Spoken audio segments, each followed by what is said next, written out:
Gaming news just hasn't been the same without you.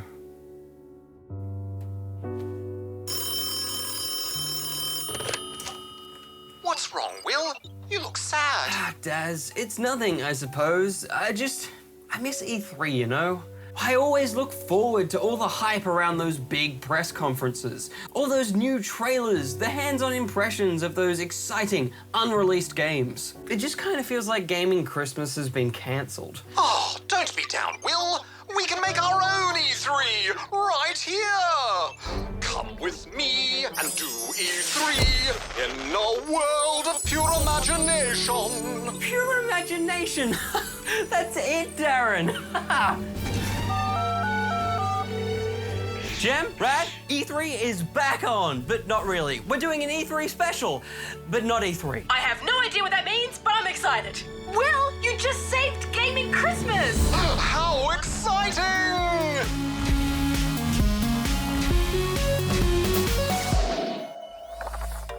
So how exactly does this Not-E3 thing work, Will? Well, I guess it's like E3, but it's at home. Wait, so we're hosting a giant international gaming convention in our houses? I'll make snacks. Oh, I'm gonna need a lot of corn chips if I'm gonna make nachos for everyone. No, we're just pretending. Like, we'll each take one day of the show and we can watch all the news and press conferences and, you know, play some demos and just pretend like we're at E3. Can I still make nachos? Yes, you can do whatever you like. Can I cosplay? Yeah, I don't see why not. Oh, this is gonna be fun. I gotta get things ready. Nachos, here I come. Well, I better get ready to interview everyone on the show floor. Okay, guys, look, I'm Spider Girl. How cool is this? Guys? Hello. Oh, okay, bye. Ooh, schedule. Oh, today we've got Sony's event. They're gonna show off the PlayStation 5. It's gonna be so cool. Let's go grab a good seat.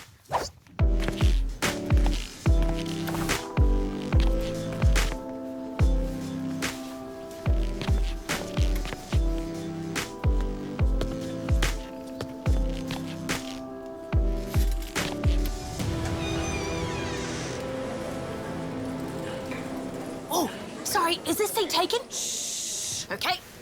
Shh. Shh. Oh, it's beginning. Just some of the games that demonstrate our belief that PlayStation 5 marks the biggest generational transition our industry has yet seen. We're going to have the games do our talking.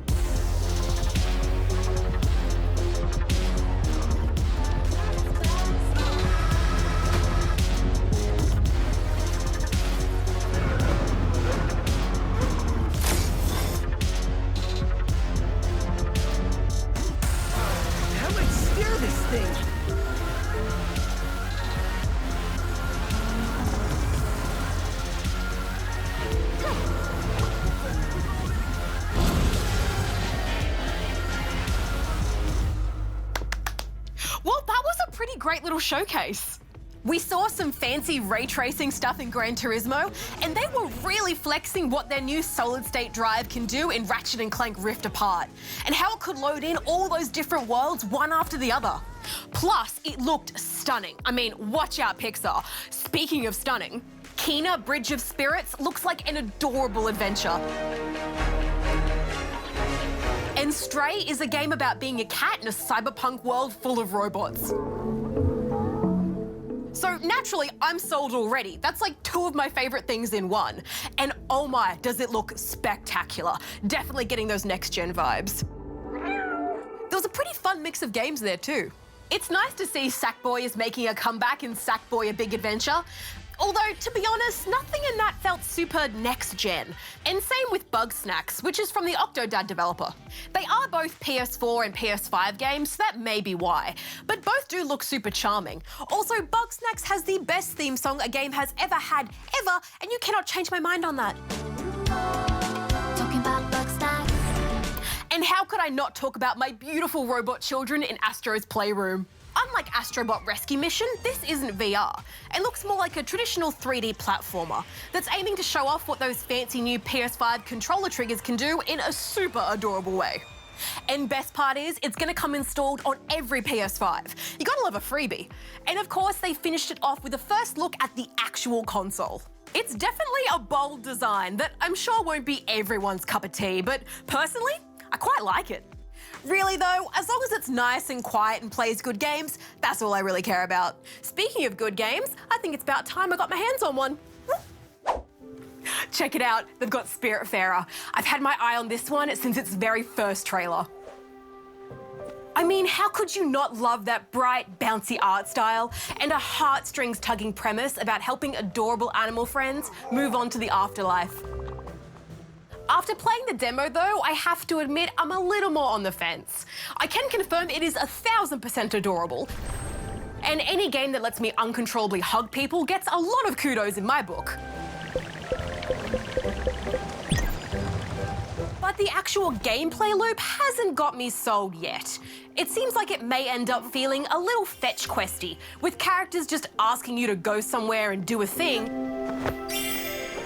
And then you kind of just wander around your boat killing time with busy work while you wait to get to places.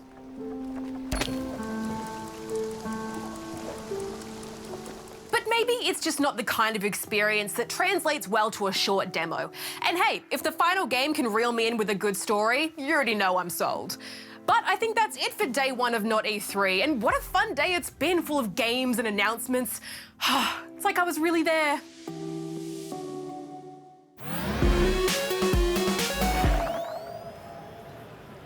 $20 for a sandwich? Well, $19.99. Well, I suppose that's not as bad, but they really do gouge you at these events. Yeah, well, what can you do, eh?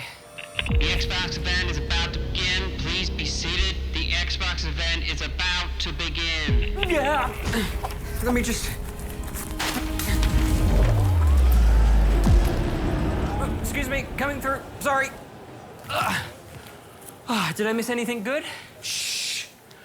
Wait a second. Aren't you the sandwich guy? Shh. Sorry.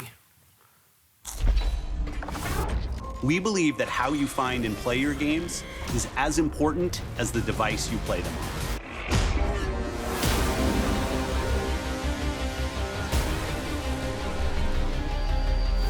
Our world has a rhythm. You are at the center of everything we do. We've designed the most consistently powerful next-generation console.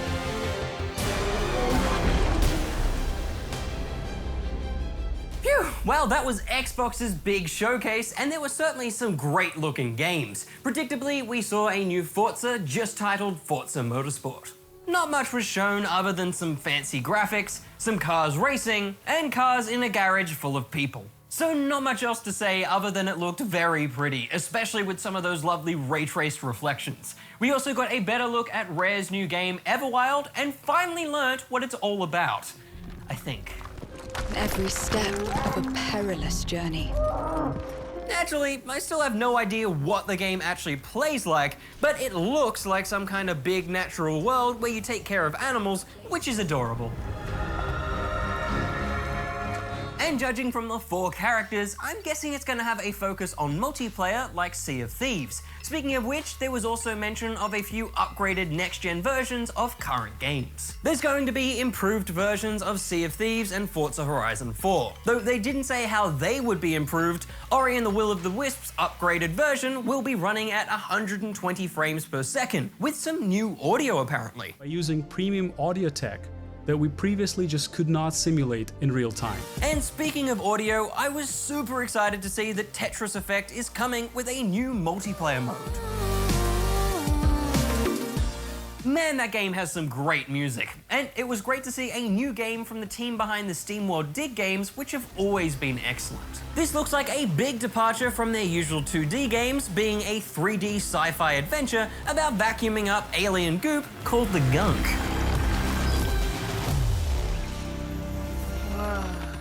The Gunk, it's so much fun to say. We also saw some interesting announcements in the pre-show, like the lovely looking voxely adventure, Echo Generation,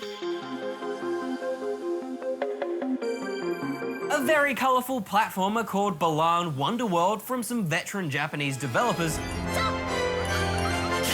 and everyone's favourite creepy neighbour simulator is coming back in Hello Neighbor 2. Overall, I was a little sad that we didn't see more games actually being played. We mostly just saw flashy trailers, which never gives gamers a good idea of what the games will look like in action.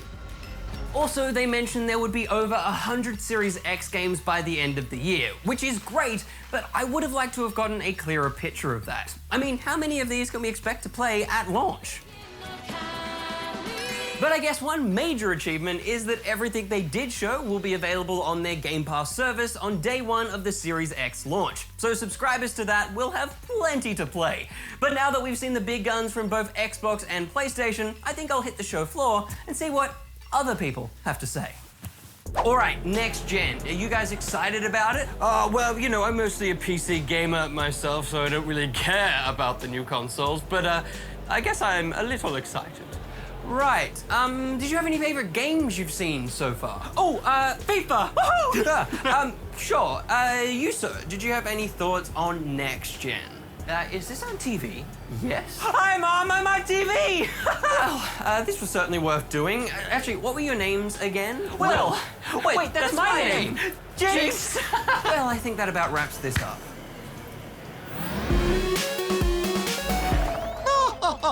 Hello, Darren here.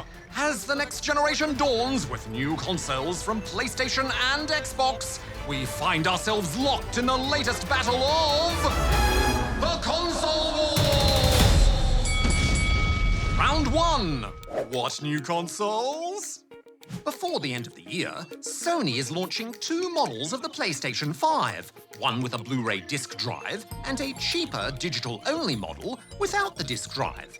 But other than that, they are identical, so games will run exactly the same on either machine.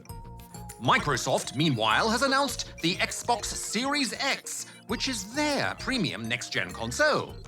And it's strongly rumored that there is also a Series S Xbox console coming, which may be a cheaper and less powerful console targeting lower resolutions.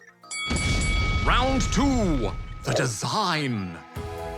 The PS5 has a rather striking, futuristic look that will stand out in any room, while the Xbox is literally a box that will blend into an entertainment unit easily.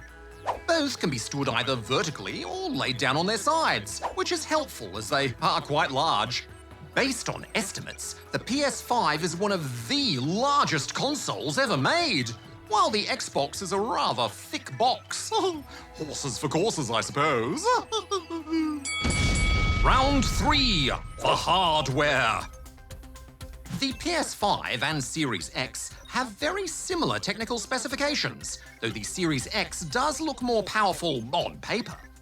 Both consoles support 8K resolution and can run games at high frame rates up to 120 frames per second. They both feature super-fast solid-state drives, or SSDs, which will allow for games to load very fast, even instantly, enabling super speedy fast travel and allowing for higher detail and a greater variety of objects in game worlds. Both consoles also have support for cutting-edge ray-traced lighting, reflections, and even audio. So, at the end of the day, both the PS5 and Xbox Series X have hardware capable of producing stunning graphics. Round 4. The controllers. The new Xbox controller features a slightly tweaked body, a new D-pad design, and a share button for taking and sharing screenshots and videos. Improved wireless technology will also mean there's less time from when you press a button to when the action happens on screen. The PS5 controller, called the DualSense, has had a more significant redesign, with a built-in microphone, improved rumble, and the triggers will be able to provide adaptive resistance, which could, for example, let you feel the tautness of a bowstring. Round 5. Compatibility. At launch, the PS5 will be able to run most of the top 100 most played PS4 games, with the vast majority of PS4 games to be made compatible over time. There are also rumors of plans for older games perhaps being emulated over cloud streaming services in the future. The new Xbox can play all Xbox One games at launch, as well as any backwards compatible 360 and original Xbox games. Kinect games are no longer supported, though. The extra power in both PS5 and Xbox Series X will be available too, so older games should automatically run at their maximum potential frame rates and resolutions. Xbox also plans to patch a selection of older games to further increase their frame rates and resolutions, or even offer improved graphical effects, and will automatically add HDR to every game, old or new. Some Xbox games will also support smart delivery, which means you only need to buy a game once, and you'll get access to the best version for any Xbox One or Series X console. Several PlayStation 4 games are offering free upgrades to PS5 versions too. Older Xbox One controllers and accessories will work with the new console. It has not been directly confirmed whether PS4 controllers will work on PS5 at this point, however, it seems likely. The PS5 will also support the current PSVR headset.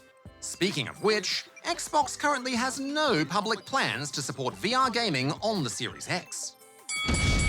Round 6. Bonus features! Each console also offers some unique bonus features. For the Xbox, we have seen a quick resume feature demonstrated, which will allow you to easily and quickly jump between multiple games, picking up exactly where you left off with each. For PlayStation, they have touted an increased focus on 3D audio processing. Dedicated audio hardware should allow for much more detailed sound, while special profiles that take into account how individual users hear also aims to provide surround sound-like audio to stereo sources like TV and headphones. Round 7. The games! Of course, a console's games library is the only thing that truly matters, because a console without good games is like a broken pencil. Pointless. But it's only years from now, when we are discussing the next generation, that we'll be able to look back and see how this latest battle of the console wars was won and lost.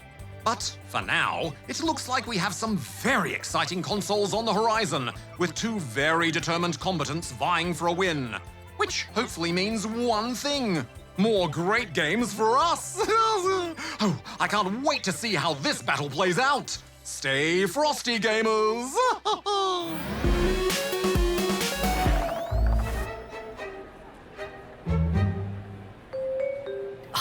There's always lines at these things. Excuse me, have you been waiting long? Yeah, a while. What are you most excited to see when you get in there? The toilet?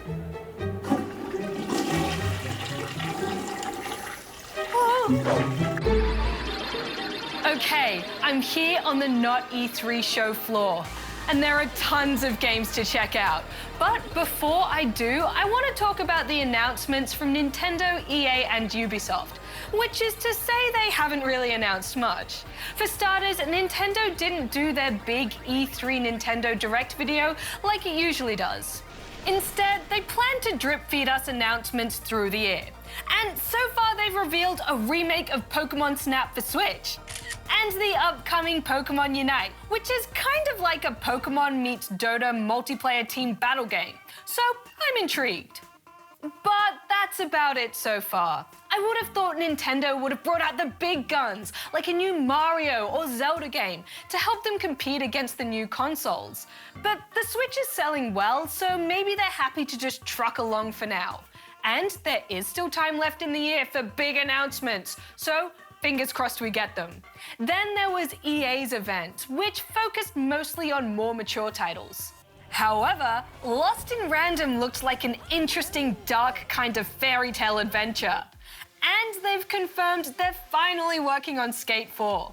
But that was it, more or less. And it was the same deal for Ubisoft. Outside of their more mature titles, there wasn't much for younger gamers.